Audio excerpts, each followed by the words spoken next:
Hello, everyone, and welcome to the Intuitive Second Quarter 2025 Earnings Release. At this time, all participants are in a listen-only mode. After the speaker's presentation, there will be a question-and-answer session. To participate, you will need to press star 11 on your telephone. You will then hear a message advising your hand is raised. To withdraw your question, simply press star 11 again. Please note this event is being recorded. Now it's my pleasure to turn the call over to Dan Connolly, Head of Investor Relations. Please go ahead, sir. Good afternoon, and welcome to Intuitive's Second Quarter Earnings Conference Call. With me today, we have Dave Rosa, our CEO, and Jamie Samath, our CFO. Before we begin, I would like to inform you that comments mentioned on today's call may be deemed to contain forward-looking statements. Actual results may differ materially from those expressed or implied as a result of certain risks and uncertainties. These risks and uncertainties are described in our Securities and Exchange Commission filings, including our most recent 10-K filed on January 31st, 2025, and Form 10-Q filed on April 23rd, 2025. Our SEC filings can be found through our website or at the SEC's website. Investors are cautioned not to place undue reliance on such forward-looking statements. Please note that this conference call will be available for audio replay on our website at intuitive.com on the events section under our Investor Relations page. Today's press release and supplementary financial data tables have been posted to our website. Today's format will consist of providing you with highlights of our second quarter results as described in our press release announced earlier today, followed by a question-and-answer session. Dave will review business and operational highlights. Jamie will provide a review of our financial results and procedure highlights. I will review clinical highlights and discuss our updated financial outlook for 2025. And finally, we will host a question-and-answer session.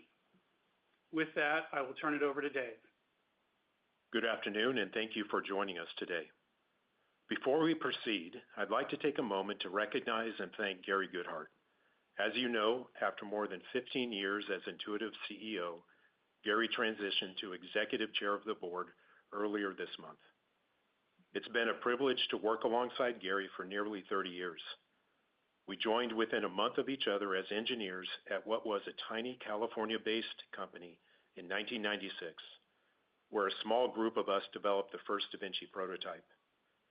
Since then, we have worked together with many extraordinary colleagues to build a company that is today a global enterprise, employing more than 16,000 people, supporting over 11,000 robotic systems across 74 countries, with over 17 million procedures performed. On behalf of the patients, surgeons, and care teams we support, our employees, and so many other stakeholders, we thank Gary for his leadership at Intuitive and his contributions to advancing minimally invasive care. I am grateful for the strong foundation he's created and honored to serve as Intuitive's next CEO. I'm excited to lead the company forward as we continue to advance the quintuple aim and deliver value for our stakeholders. Moving to the business, our financial metrics were strong in the second quarter, with solid procedure growth and capital placements despite ongoing macro challenges in certain international markets. Our teams achieved significant milestones across our ecosystem of products and services while navigating dynamic market conditions globally.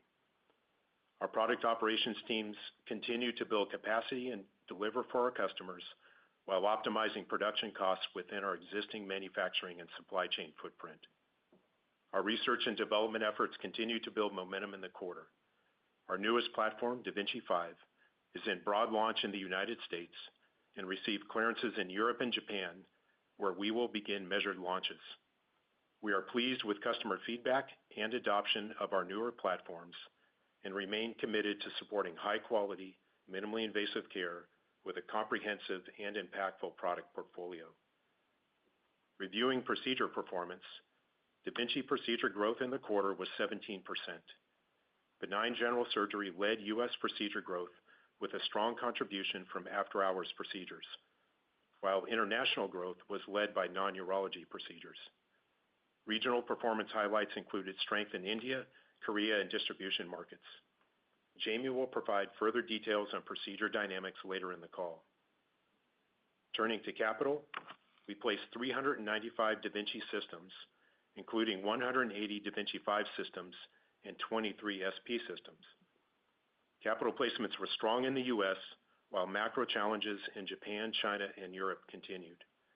We also placed 54 Ion systems in the quarter. System utilization, defined as procedures per installed clinical system per quarter, grew 2% year-over-year for our multi-port platforms and accelerated to 30% and 8% for SP and Ion, respectively. Moving to our finances, revenue growth of 21% reflects solid procedure performance and capital placements and a benefit from higher purchase mix. Product margins and operating expenses were slightly favorable to our expectations.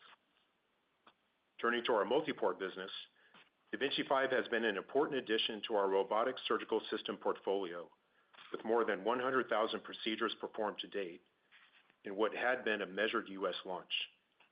We are pleased to offer da Vinci 5 broadly in the United States.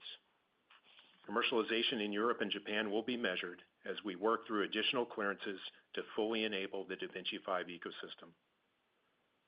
We also added to our advanced energy instrument portfolio with 510(k) clearance for vessel sealer curved, giving surgeons greater precision in narrow anatomical spaces. Additionally, we received a procedure clearance for tracheobronchoplasty, a surgical treatment for a collapsed trachea and main bronchi during normal breathing. With respect to our digital ecosystem, customers continue to collect and publish data about force feedback and other aspects of da Vinci 5 through their use of Case Insights. Dan will highlight some of this data later in the call. Since launching dual console capability with da Vinci Si in 2009, we have developed a range of digital collaboration tools for our customers. We believe these telecollaboration capabilities can advance clinician training, enhance patient care, and optimize care delivery. Intuitive Telepresence, with our latest hub software, will enable customers to use on-demand scheduling, connecting easily with a known group of peers, similar to the favorites screen on your phone. Last week, at the Society of Robotic Surgery Conference, Dr. Doug Stoddard, Director of Surgery and Robotics at Christus Health, and Dr. Andrea Picula, Medical Director of Robotic Surgery at Adventist Health, performed a telesurgery demonstration between Atlanta and Strasbourg on an advanced tissue model using da Vinci 5, including force feedback.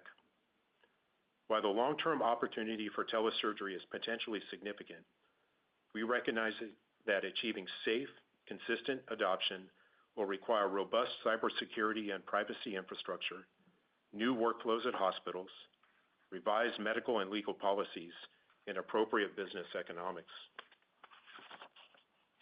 As with our approach to innovation broadly, our work here is focused on applying our experience and expertise to deliver safe, meaningful, grounded solutions that address real-world healthcare challenges.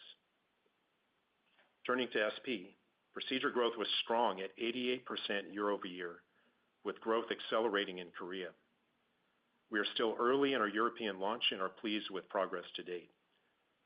Our SP team achieved several milestones, including receiving clearance for our 50-use endoscope, along with 510(k) clearance for transanal local excision and resection, adding to a suite of transabdominal colorectal procedures.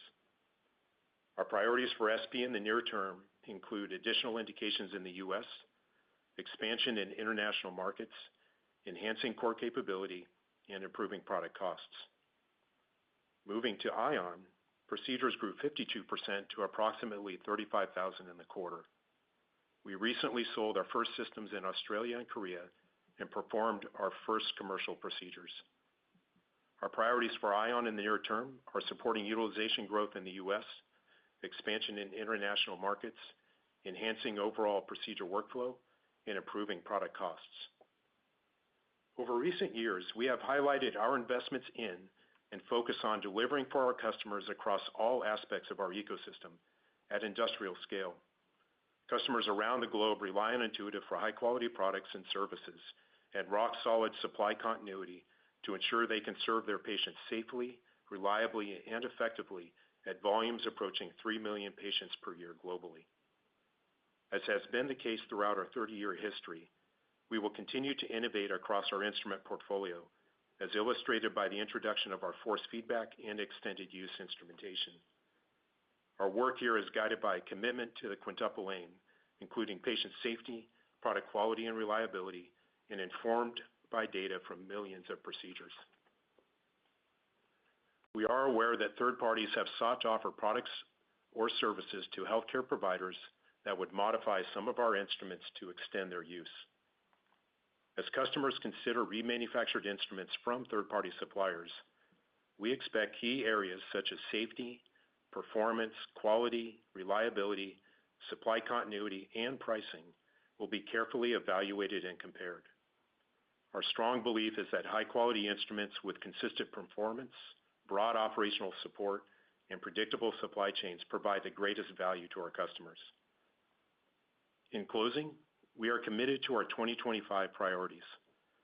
First, focusing on the full launch of da Vinci 5, its regional clearances and follow-on feature releases. Second, we'll pursue increased adoption for our focused procedures by country through training, commercial activities, and market access efforts. Third, we'll drive continued progress in building industrial scale, product quality, and manufacturing optimization. And finally, we'll focus on excellence and availability of our digital tools. Our core businesses have momentum, and our teams are focused on the significant long-term opportunity to improve the quintuple aim through our connected ecosystem. We are well-positioned operationally and financially to execute against our priorities. I'll now turn the time over to Jamie, who will take you through our finances in greater detail. Good afternoon. I will begin by highlighting our second quarter performance on a non-GAAP or pro forma basis, and I will summarize our GAAP results later in my remarks.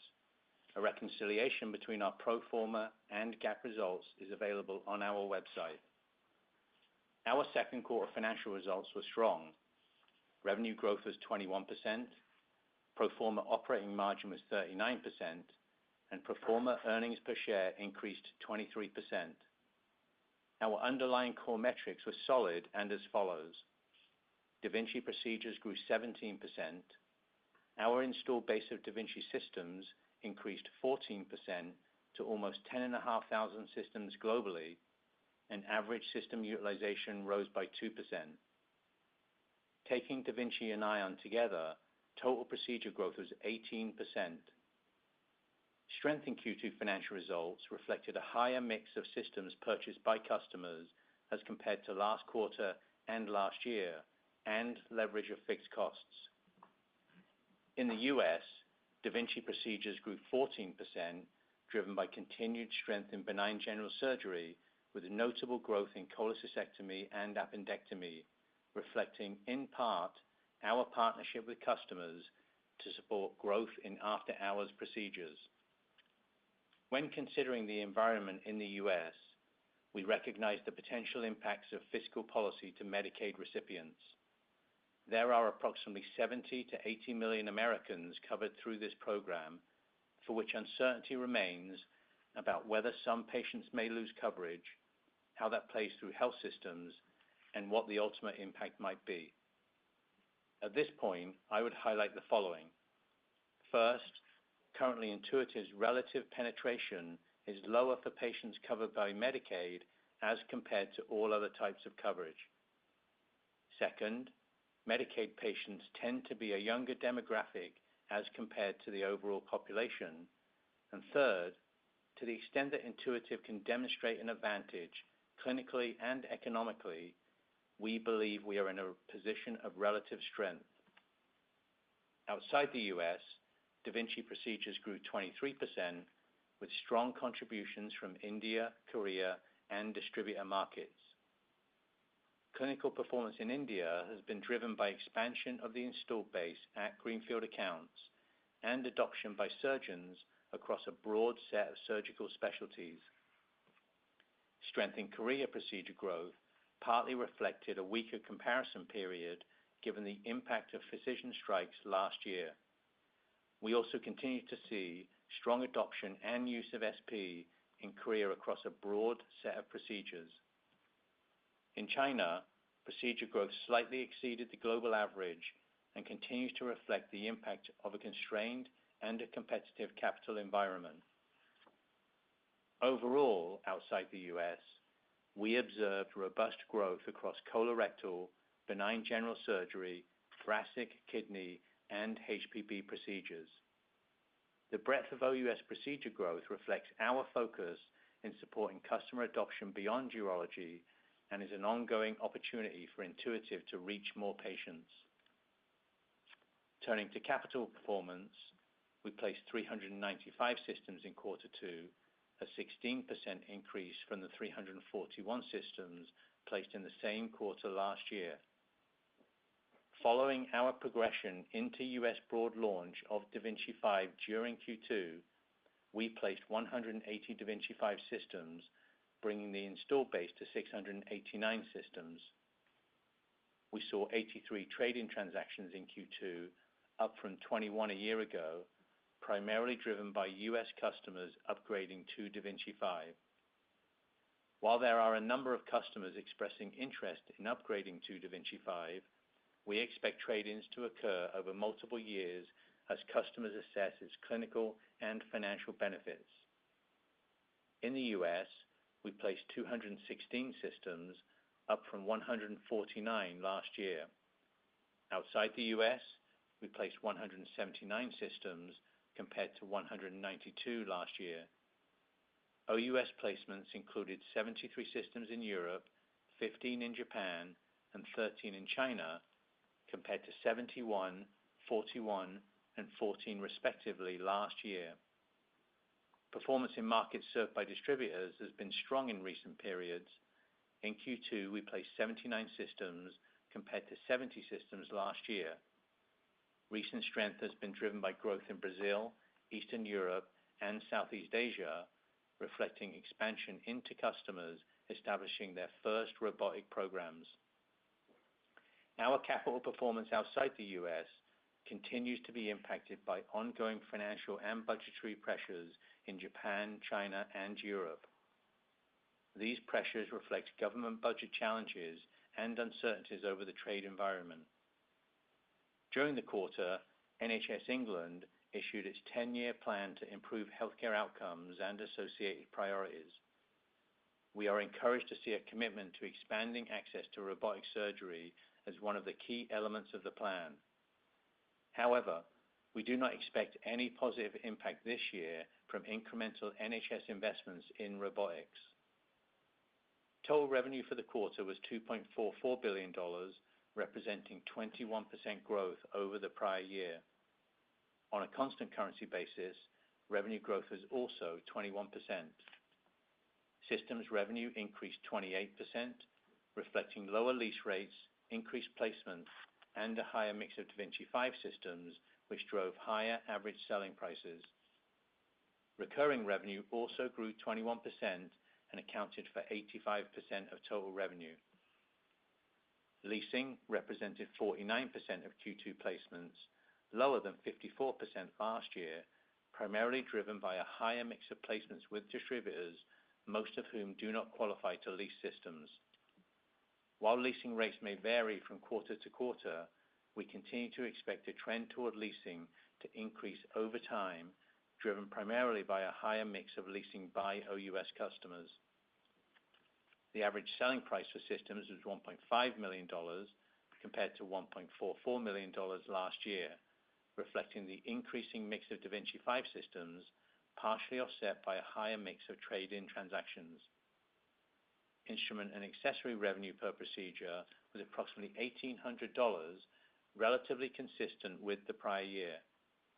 On a year-over-year basis, we saw downward pressure from lower bariatric procedures and higher cholecystectomy procedures, offset by customer ordering patterns, higher SP procedures, and da Vinci 5 specific INA. Second quarter SP procedures grew 88%, driven by 112% growth in Korea and strong growth in Europe and Japan. We placed 23 SP systems in Q2 compared to 21 systems last year. These included 6 in the US, 6 in Korea, and 5 in Taiwan. SP utilization rose 30%, with Korea and Japan continuing with highly efficient, high-usage SP programs. Utilization is also steadily increasing in Europe and the US. We are progressing through the early phase of a measured rollout of our SP stapler, which we believe is a key enabler for SP adoption in colorectal and thoracic procedures. Now turning to Ion. We performed approximately 35,000 Ion procedures in Q2, a 52% increase over the prior year. We placed 54 Ion systems compared to 74 in Q2 of 2024. 7 of these systems were placed in markets outside the US. The installed base of Ion systems expanded to 905 systems, and average system utilization increased 8% from the year-ago period. Turning now to the rest of the P&L. Pro forma gross margin for the quarter was 67.9%, down from 70% in Q2 of last year. The year-over-year decline reflects higher facilities costs, including depreciation related to new manufacturing capacity, a greater mix of lower-margin Ion and da Vinci 5 revenue, and higher service costs related to da Vinci 5. In addition, Q2 results also reflected an impact of approximately 60 basis points from tariffs. Clearly, the trade environment continues to be dynamic. We are currently estimating the impact of tariffs for the year to be approximately 100 basis points, plus or minus 20 basis points, lower than the estimate we provided on last quarter's earnings call, primarily reflecting the reduction of bilateral tariff rates relating to US-China trade. Our estimate for the year assumes the following: imports from China to US bear a tariff rate of 30%. Imports into China of subassemblies and finished goods from the US are subject to a 10% tariff. Imports into the US from all other countries bear a 10% tariff rate, and the imports from Mexico and Canada that comply with USMCA continue to be exempt from tariffs. As a reminder, we expect the impact of tariffs to increase each quarter this year as tariff expense rolls through inventory into cost of sales. Given the uncertainty surrounding what tariff rates will ultimately be enacted, it is possible future tariff rates could have a significant incremental impact on our cost of sales. During the quarter, we opened a new 187,000 square foot manufacturing facility in Bulgaria with land to expand further as needed. This site will initially be focused on our portfolio of more mature endoscope products. Over time, we expect to further increase our manufacturing footprint in Germany and Mexico, given our midterm needs for additional capacity to support revenue growth and our strategy to operate at industrial scale.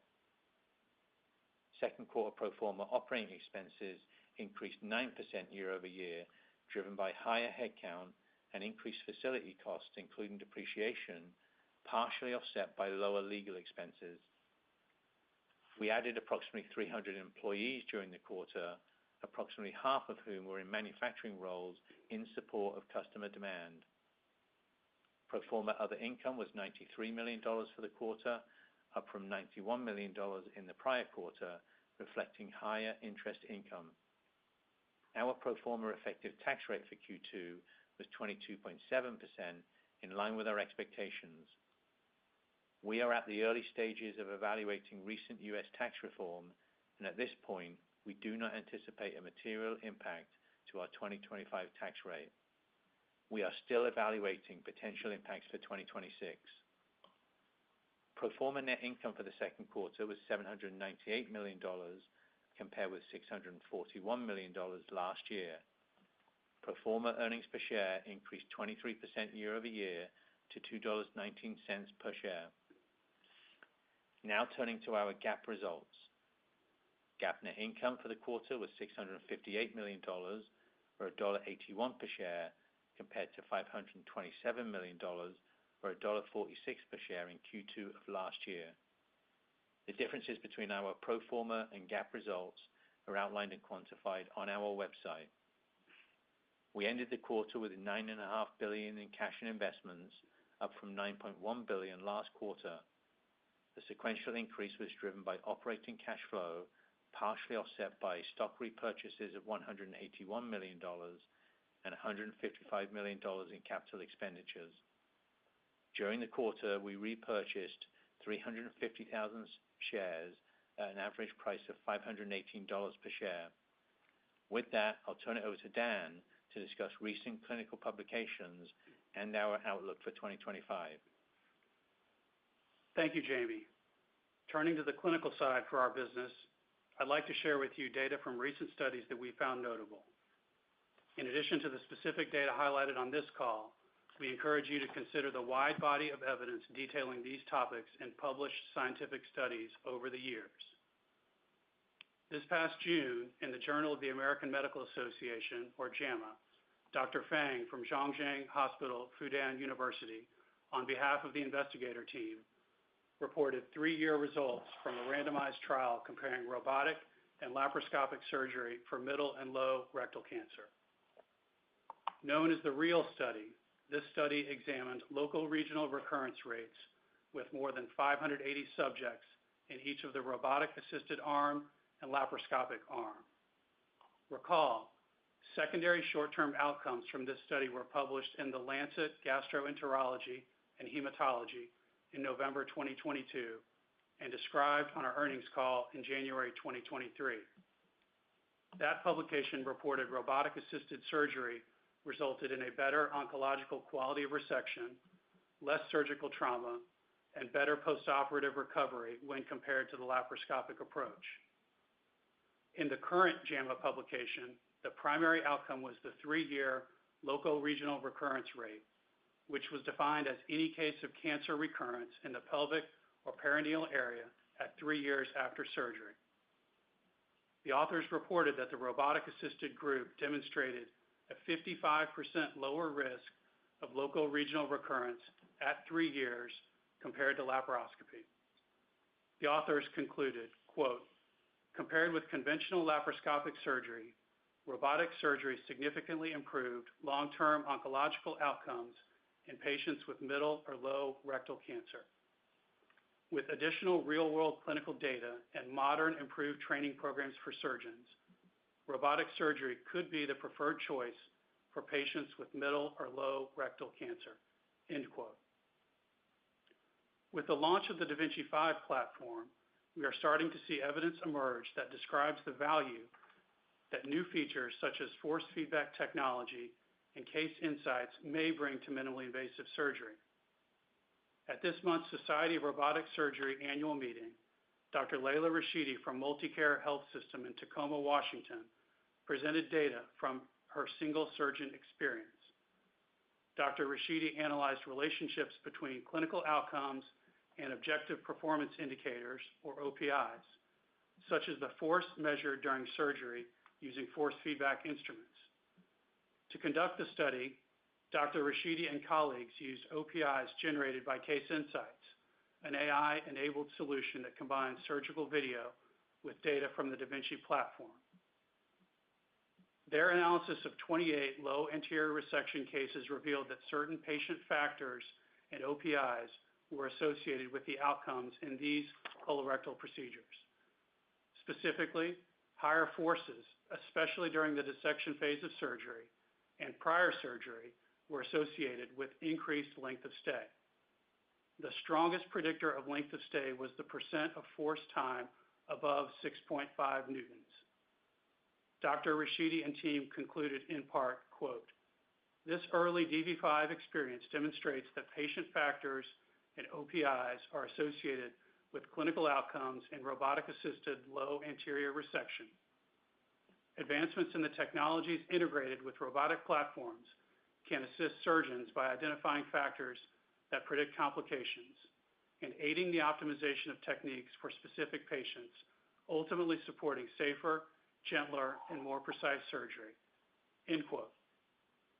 While these results are early, we are encouraged to see results that are consistent with the core hypotheses of the value that force feedback technology and Case Insights may bring to minimally invasive surgery.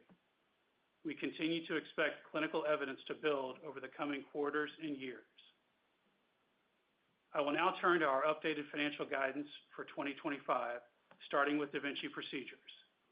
On our last call, we forecast full year 2025 da Vinci procedure growth within a range of 15% and 17%. We are updating our 2025 da Vinci procedure growth guidance to be within a range of 15.5% and 17%. Consistent with last quarter, the low end of the range assumes growth in China is impacted by trade, environmental, and competitive dynamics. Governments in key OUS markets continue to constrain hospital CapEx budgets, which limits the expansion of capacity in the field, and bariatric procedures continue to decline at rates similar to recent trends. The high end of the range assumes China procedure growth improves relative to 2024, the CapEx environment improves in key OUS markets, and bariatric procedure declines moderate. The high end of the range also assumes that da Vinci procedures are not impacted by the current trade environment. Turning to gross profit, on our last call, we forecast pro forma gross profit margin in 2025 to be within a range of 65% and 66.5% of revenue, which reflected significant incremental depreciation as we bring on new facilities, the combination from growth and contribution from growth in newer products, and the expected impact of tariffs. As Jamie described earlier, we currently expect the recently implemented tariffs globally to increase our 2025 cost of sales by approximately 1% of revenue, plus or minus 20 basis points. As a result, we are updating our estimate for pro forma gross margin to be within a range of 66% and 67% of revenue. In regards to operating expenses, we continue to expect pro forma operating expense growth to be between 10% and 14%, which includes increased depreciation from new facilities and investments to drive our growth objectives. We continue to expect our non-cash stock compensation expense to range between $770 million and $790 million. We now expect other income, which is comprised mostly of interest income, to total between $370 million and $390 million. With regards to capital expenditures, we now estimate a range of $650 million to $725 million, primarily for planned facility construction activities. With regard to income tax, we continue to estimate our 2025 pro forma income tax rate to be between 22% and 23% of pre-tax income. That concludes our prepared comments. As we open the line for questions, we ask that you please limit yourself to one or two questions. Thank you. And as a reminder, to get in the queue, simply press star 11 on your telephone and wait for your name to be announced. As a reminder, limit yourself to one question and requeue if necessary. Please stand by while we compile the Q&A roster. Our first question is from Travis Steed with Bank of America Securities. Please proceed. Hey, thanks for taking the question and congrats. I guess maybe I'll start with a margin question. It was kind of one of the highest margins you've had in a long time, even with the tariff headwind. I don't know how much of this is the new facility coming on in Q1 or what. Just trying to think about what drove the margin upside this quarter and kind of what's sustainable on the margin side. Hey, Travis, it's Jamie. Yeah, I'd just say we had a strong revenue growth quarter at 21%. Part of that was the increased purchase mix, which obviously the purchase lease mix can vary from quarter to quarter. We did underspend on OpEx just a little bit. That grew 9% year over year. And so part of what fell through then was just the revenue beat leveraged through the entire P&L, produced that operating margin result. I would not characterize that as the new normal because obviously you've got some benefit from, again, the purchase mix and spending just growing 9%. Understood. And I guess I'll go ahead and get the one reprocessing question out of the way too. Is I guess the question would be, one, is there any more you could add to what you said in the prepared remarks? Is this something you can kind of do yourself, or could you also potentially extend useful life on your own instrumentation as well? Just kind of thinking about like longer term, how you kind of protect the business. Yeah, no. Hey, Travis, it's Dave. I think, as I said in my prepared remarks, customers care about the quintuple aim. As they establish robotic programs, they want to deliver high-quality care, great outcomes for their patients, and we know they want to do it with the right value, too. And so as customers consider remanufactured instruments from third-party providers, it's been my experience that oftentimes hospitals will use value committees to assess these types of supply chains. Those value committees often consist of a variety of stakeholders from the hospital. It may be OR leadership, it could be medical personnel, risk management, supply chain, care team folks like surgeons and nurses, and maybe others. And so these value committees have established processes that they look through and assess a whole bunch of variables like we talked about: safety, reliability, performance, continuity of supply, ongoing support, will all be weighed against the expected savings. And so that's where, our strong belief is that high quality instruments, the performance that we have demonstrated over time, the operational support that we engage through our teams, and a very predictable supply chain will provide the greatest value. As you look forward, I think innovation plays a strong role here. And so you've seen us increase the breadth of our portfolio over time. You've seen us extend instrument uses, introduce force feedback here recently with da Vinci 5. And throughout that entire time, we've worked really hard on instrument reliability and supporting the safety and performance of robotic surgery of our portfolio, importantly, from the first use and through the last use. And so we're going to continue to invest and innovate to differentiate across our portfolio. And that will bring, I think, best-in-class performance and innovation and pursue the quintuple aim. And we're also going to strive to lower cost and provide the best value for our customers. And so this journey with remanufactured instruments will have many phases, and we will innovate in a variety of different ways and provide the best value for our customers. Really helpful. Thanks, Dave. I appreciate the question. Welcome. Thank you. Our next question is from David Roman with Goldman Sachs. Please proceed. David, your line is open. Thank you and good afternoon. Appreciate your taking the question. Maybe, Jamie, I could start as a follow-up to your comments regarding some of the policy changes that are evolving.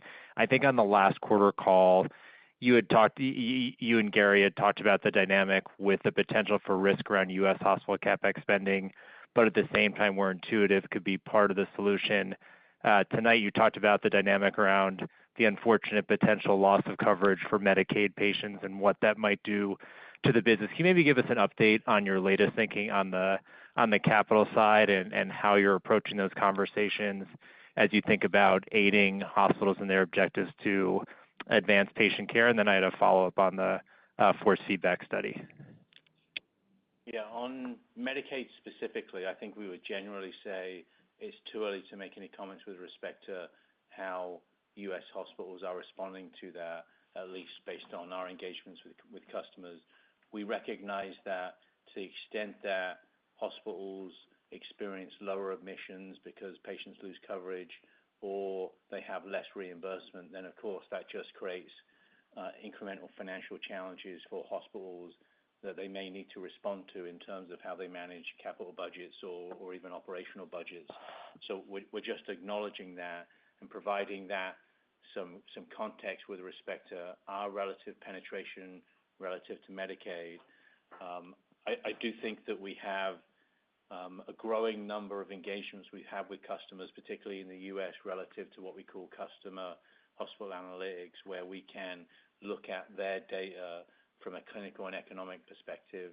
And oftentimes we see that da Vinci can be actually part of the solution when there's an economic challenge in the form of the things we've talked about: lowering length of stay, lower complication rates, saving precious resources, et cetera. And so we'll look to engage customers if and as that's needed over time. In terms of the overall capital environment, I just say if we look at system placements of 395, we'd characterize that as solid performance and in the range of our expectations. But you actually have to double-click in terms of the kind of market breakdown of that performance.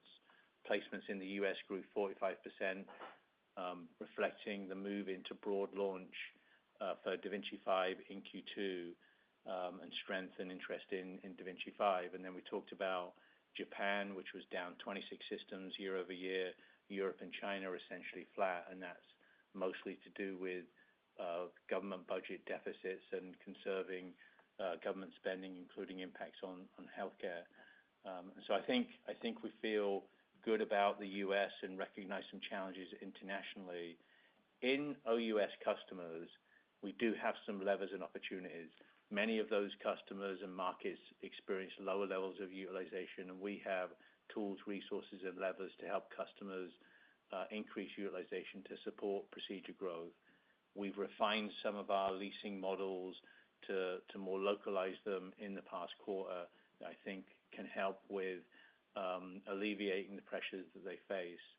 And of course, we have the launch of da Vinci 5 now with the clearance in Europe and Japan, and at least we think some early adopters will be responding to that technology.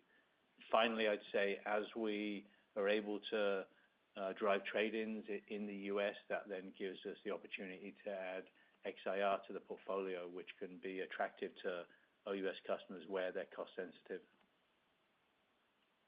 Very helpful. Appreciate all the detail. And maybe just to follow up on the force feedback launch, can you give us kind of an update on where you are with customer evaluations, as well as capacity expansion and the extent to which that may already be impacting the INA per procedure number, and how we should think about the progression of the rollout there? Yeah, David, maybe I'll take the first part, and I think Jamie will jump in towards the end.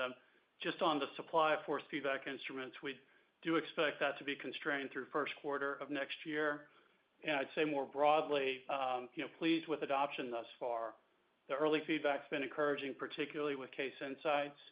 I think you heard us describe, we and surgeons were building evidence, and continue to, we'll share that over time.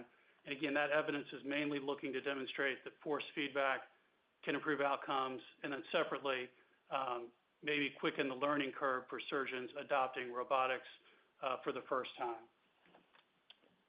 I'm sorry, remind me the second part of your question. Just the extent to which force feedback may have impacted. It looks like INA outgrew procedure volumes this quarter, whether that's having a positive impact even in its early launch, and when we might start to see. It sounds like the first quarter of 26 is the dynamic with capacity, but when we might start to see a more significant impact from force feedback on that INA per procedure number. Yeah, in the prepared remarks, it was one of the contributing factors to an upward momentum on INA per procedure, although it's the smallest component. And the way I characterized it was da Vinci 5 INA specific contributions. That's the combination of force feedback and the tube sets that go along with our integrated insufflator. So one of the smaller factors, and obviously that becomes a opportunity for us to the extent that we can demonstrate value and when we get to full supply. Great. Thank you very much. Thank you. One moment for our next question, please. And it's from Robert Marcus with JP Morgan. Please proceed. Oh, great. Congratulations on a very nice quarter. And Dave, congratulations as I believe it's your first call as CEO. Two for me. Maybe first, just to kind of pick up a thread in one of David's questions on da Vinci 5 and productivity. And I was wondering, I know it's still early in the launch, but you now have a couple quarters on some of these robots in the U.S. And, are you seeing any improvements in productivity? It could obviously be really helpful as we think about the upgrade cycle. and the ability to do more procedures, generate more revenue, and treat more patients. So first, I'd love to hear what you're seeing in terms of improved productivity on da Vinci 5 versus Xi. Thanks. What I would say is it's one area where we look to build evidence to support the value proposition. And we described to you in the past a number of the anecdotal inputs that we get from surgeons. Some of them have been presented on stage. We've seen some analysis in various publications, but we'd like to get to a state where that is robust evidence and is part of how we engage with the customers, and that will take us some time to build that collateral. I would say that recently average system utilization on da Vinci 5 surpassed Xi. Obviously, we'd like to see that sustain, and we'd like to know that that actually is a function of then increased efficiency. It could be that parts of that are just surgeons' interest to try and get on the platform versus the Xi, but that seems consistent from where those lines crossed.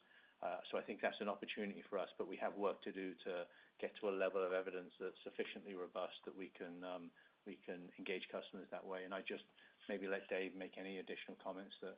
No, you're right on, Jamie. The DV5, da Vinci 5, one of its areas of focus from our design teams was exactly around efficiency. And so you have heard some of the capabilities and features described around head-in UI and placements of screens. And so all of those things are contributing and integrating to some of the efficiency gains that Jamie described.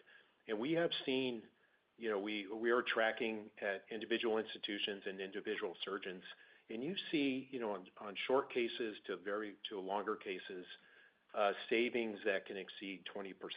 And so as more and more data comes to life there, we will start seeing how that impacts utilization. And I think here our one goal would be to enable teams, hospital teams, to add another case during the day. And so as we continue our journey here with DV5, we look forward to collecting and analyzing and publishing more data. Great. Maybe a quick follow-up for you, Jamie. I saw you repurchase shares in the quarter. It's the first time in a while. Just wanted to hear the thought process and your latest thoughts on capital deployment and just how you think about that. Thanks a lot. Yeah, our capital allocations remain consistent, and I'll probably sound like a broken record. It's first to organically invest in the business, and you've seen us do that with R&D and CapEx more recently. Second is we look for smaller tuck-in acquisitions where we can find technology that's differentiated or can help us accelerate the business. And then we return capital to shareholders when we have opportunistic times to do that. And so what you saw us recognize in the quarter is just the volatility that's in the environment, in part because the trade environment. And so we exercise that opportunistically. We review what we do with capital allocation each quarter with our board, and so we have a relatively formalized process by which we evaluate what we do. Thanks a lot. Thank you. Our next question is from Larry Biegelsen with Wells Fargo. Please proceed. Good afternoon. Thanks for taking the question. Congrats to Dave on the new role. Hey, Jamie, I think for Jamie, two on systems. I'm going to try to get them both in here. How should we think about system placements outside the U.S. going forward, given the recent CE mark and Japan approval? Is there any reason we wouldn't see system placements start to grow again like we did when you launched DV5 in the U.S.? And secondly, now that the full DV5 launch has started in the U.S., how should we think about the rate of increase in trade-ins going forward, and any color on kind of the financial implications of the trade-ins? Thanks for taking the questions. Yeah, with respect to clearance of DV5 in Europe and Japan, as our history has been, we're planning for a measured rollout, and there's work to do there. We have to obviously build training pathways, proctoring capabilities, and actually engage customers in terms of the relative value of da Vinci 5, but in particular, given its higher price. And of course, you have to wait for clearance before you can directly engage customers in that way. I would say that force feedback instruments for Europe is not yet cleared, and actually we don't expect that before the end of next year. So there may be some European customers that want to wait for that capability.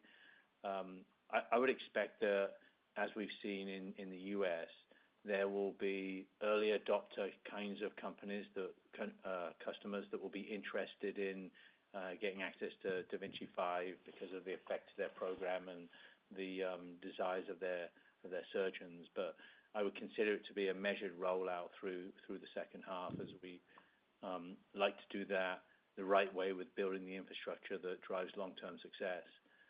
With respect to moving into broad launch in the US in Q2 and the implication for trade-ins, yes, we would expect then trade-ins to increase, given that we have now appropriate levels of supply for those customers that want to upgrade. But as we've said, we think that occurs progressively over multiples of years because customers are in different places with respect to their programs, the populations they serve, their relative financial priorities in terms of capital budgets and the operational challenges that they face. And a number of them will want to evaluate da Vinci 5, and they'll take their time to do it from a clinical efficiency and financial perspective. Thanks so much. Thank you. One moment for our next question, please. And it's from the line of Rick Wise with Stifel. Please proceed. Good afternoon, Dave. Hi, Jamie. Dave, at the SRS meeting, we heard about the potential for robotics utilization in other spaces beyond current core focuses of the industry, like endovascular broadly, AFCs, etc. I was just wondering, as things evolve and as DV5 rolls out, it's early to say what's next, but how are you thinking about what's next broadly in terms of new locations, new opportunities? Yeah, hey, Rick. You had mentioned ASCs and ambulatory care, kind of outpatient environments. And so, that was a focus at SRS. And if I step back from that and say, what do customers need within an ASC to provide high-quality care? A piece of that puzzle is consistent and reliable technology. And so that surgeons who come from the main hospital and have some of their practice at an ASC are able to efficiently do procedures, at a volume and with outcomes that are appropriate. And that's where, I'm excited about the technology in our portfolio that we have today. And I like some of the opportunity, as Jamie was talking about trade-ins. Customers can put the newest technology like DV5 into their main institutions and focus on some of the inpatient procedures, and then oftentimes take the capital that they already own, be it XI or X, and move that into ASC environments. And so, one way to help meet customers' needs. But as we're looking at how to solve customers' problems and their goals about quintuple aim, I think increasingly we're seeing some attention around the outpatient environments and ASCs, and feel good about the products that we have there. Great. And just as a second question, Dave, I'm very conscious that you all have said repeatedly that the da Vinci 5 will continue to evolve. You've touched on a couple of the aspects, but I was lucky enough to hear, as you know, from your colleague Iman Jetty, who's leading the DV5 rollout, that with a full launch of the system, or broad launch, I think were your words, that there would be additional features, additional software, additional capabilities. And I was hoping you could expand on that and maybe help us understand the implications for adoption, for utilization, and maybe does this help, Jamie, the ASP or margins as the rollout continues? Thank you very much. Yeah, thanks, Rick. So, one of the things about robotic systems as a whole is there are platform technologies, and you start in one place with a product that is launched at the beginning of last year. And I think you can draw a good analogy to XI when it was first launched, and then look a decade later at the features and capabilities that were added along the way. And the exact same journey will happen with DV5. And so, yes, Aman had talked about some of the things that were upcoming, and there are many. One in particular that we've talked about before is, we have the ability to integrate now 3D models in a different way than we used to with XI. And so that is part of the compute increase in terms of the compute power increase. We're now able to do things graphically and through integration and imaging that we were not able to do before. And so, again, with the expectation that these kinds of capabilities will advance one or more aspects of the quintuple aim, sometimes outcomes, sometimes the care and patient experiences, or sometimes perhaps cost.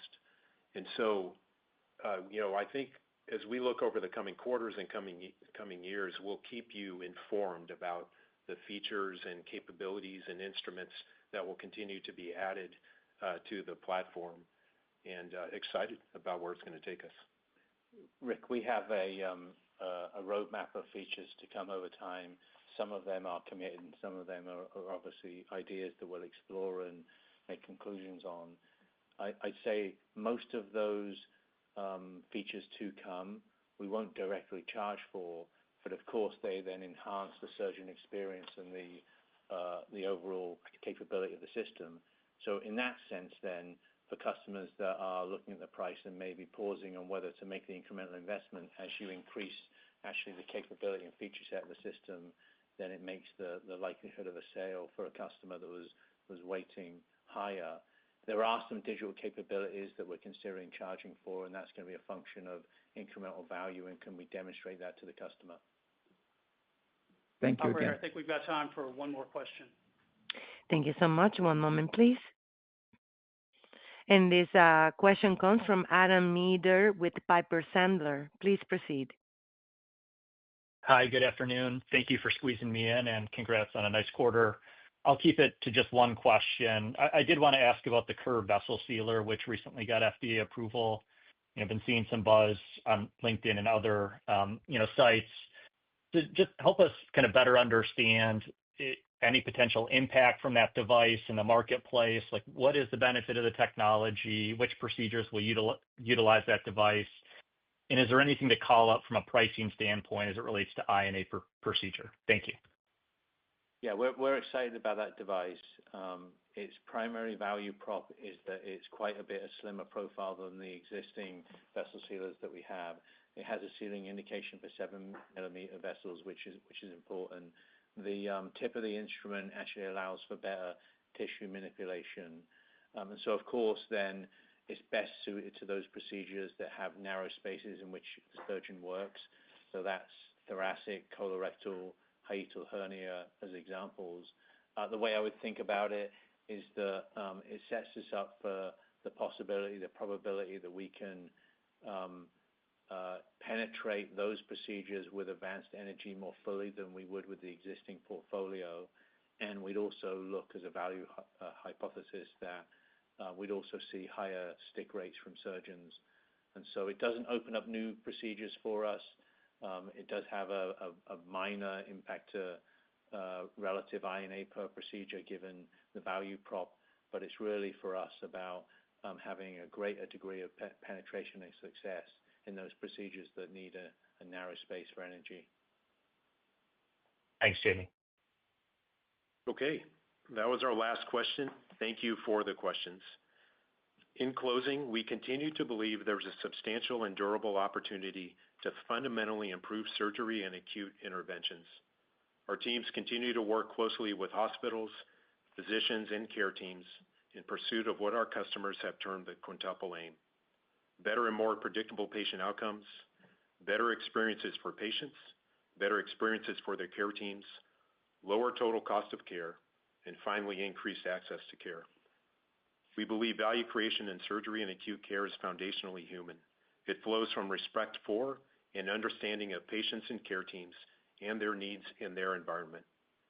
At Intuitive, we envision a future of care that is less invasive and profoundly better, where diseases are identified earlier and treated quickly so patients can get back to what matters most. Thank you for your support on this extraordinary journey. We look forward to talking with you again in 3 months. And thank you, everyone. This concludes our program. We may now disconnect. Have a great day, everyone.